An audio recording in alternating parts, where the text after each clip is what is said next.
इस भयंकर कलयुग में जीवन में अगर सफल होना है तो ध्यान दे इन बातों का। जरूर देखिए। दूसरों की गलतियों से सीखो, अपने ही ऊपर प्रयोग करके सीखने को तुम्हारी आयु कम पड़ेगी। किसी भी व्यक्ति को बहुत ईमानदार नहीं होना चाहिए।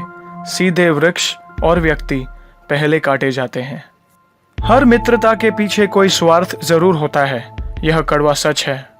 कोई भी काम शुरू करने के पहले 3 सवाल अपने आप से पूछो। मैं ऐसा क्यों करने जा रहा हूं? इसका क्या परिणाम होगा?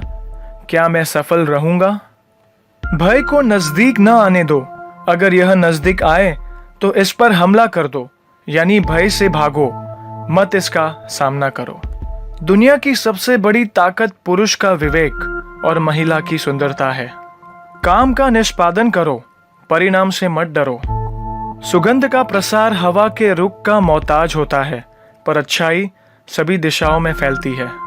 ईश्वर चित्र में नहीं, चरित्र में बसता है।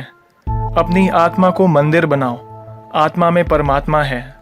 भोजन के लिए अच्छे पदार्थों का उपलब्ध होना, इन्हें पचाने की शक्ति का होना, सुंदर स्त्री के साथ संसर्ग के लिए काम शक्ति का होना, प्रचुर धन के साथ साथ धन देने की इच्छा होना, ये सभी सुख मनुष्य को बहुत कठिनता से प्राप्त होते हैं। चाणक्य कहते हैं कि जिस व्यक्ति का पुत्र उसके नियंत्रण में रहता है, जिसकी पत्नी आज्ञा के अनुसार आचरण करती है और जो व्यक्ति अपने कमाए धन से पूरी तरह संतुष्ट रहता है, ऐसे मनुष्य के लिए यह संसार ही स्वर्ग समान है। चाणक्य का मानना है कि वही गृहस्थी सुखी है जिसकी संतान उसकी आज्ञा का पालन करती है। पिता का भी कर्तव्य है कि वह पुत्रों का पालन पोषण अच्छी तरह से करे। इसी प्रकार ऐसे व्यक्ति को मित्र नहीं बनाया जा सकता जिस पर विश्वास नहीं किया जा सके, और ऐसी पत्नी व्यर्थ है जिससे किसी प्रकार का सुख प्राप्त न हो। जो मित्र आपके सामने चिकनी चुपड़ी बातें करता हो और पीठ पीछे आपके कार्य को बिगाड़ देता हो, उसे त्याग देने में ही भलाई है।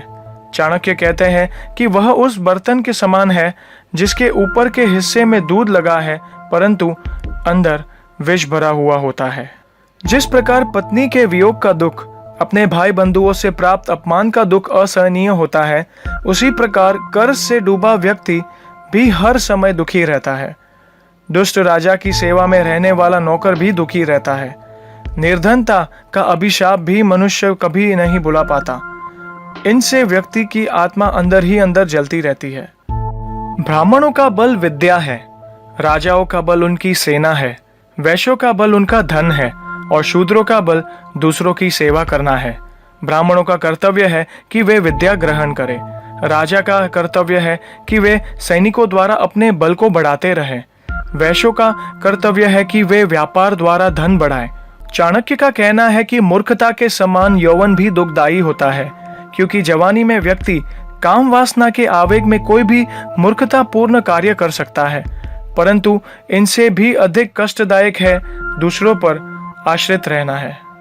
चाणक्य कहते हैं कि बचपन में संतान को जैसी शिक्षा दी जाती है, उनका विकास उसी प्रकार होता है। इसलिए माता पिता का कर्तव्य है कि वे उन्हें ऐसे मार्ग पर चलाए जिससे उनमें उत्तम चरित्र का विकास हो, क्योंकि गुणी व्यक्तियों से ही कुल की शोभा बढ़ती है।